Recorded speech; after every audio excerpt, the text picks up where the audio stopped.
We were in Tunisia for 10 weeks. It's a faculty-led summer program that started in 2009. The program focuses on culture and language experience.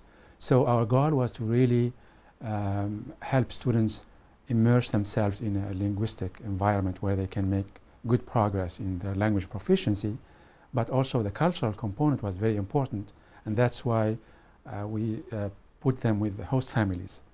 We went to a very old Tunisian home.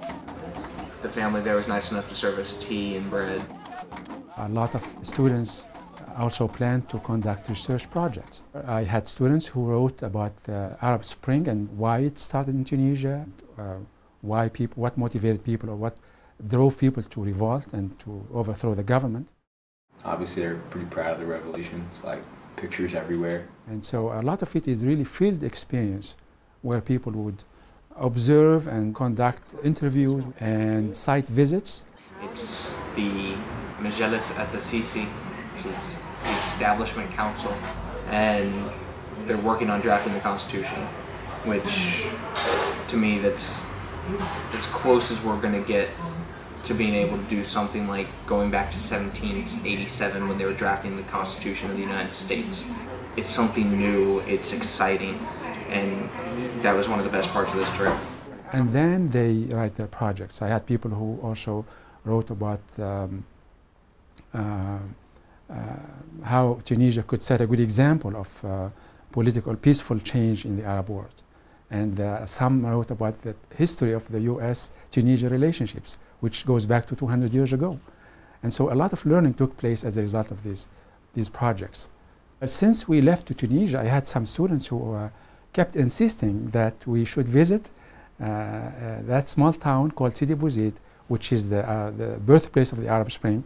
And I was reluctant at the beginning because I was not sure about the safety situation. Finally, the bus driver that took us to a field trip to the south, we spoke to him and he said, look, I always cross that town in the middle of Tunisia, and I can assure you that it's a safe and friendly place.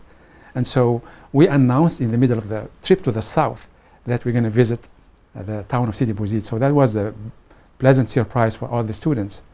When we look at certain regions of the world, and specifically the Middle East and North Africa, it's not the most popular destination for American students studying abroad. In fact, the region accounts for only less than 2% of students studying abroad, according to the Institute of International Education.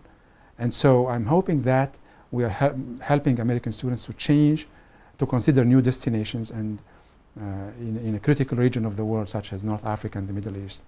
I'm hoping that our students will consider this region of the world and where they can grow, like I said, intellectually and at the personal level in terms of language.